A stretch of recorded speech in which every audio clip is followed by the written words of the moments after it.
తెల్లవాడికి క్షమాపణ. ఇంకొకసారి ఈ మాట వినబడితే నీ తల తెగి పడుతుంది. అన్నవని కూడా చూడదు.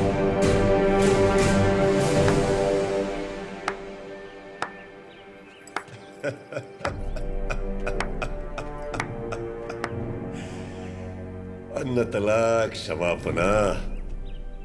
ఇది ఎద్దుల పందెం కాదు నరసింహారెడ్డి,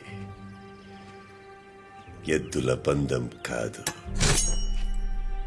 300 మంది ఫిరంగులతో యుద్ధం. నీతో ఎవరూ లేరు. ఇక్కడున్న ఒక్కడు నీతో రాడు నరసింహారెడ్డి. నువ్వొక్కడువే. ఏం చేస్తావు?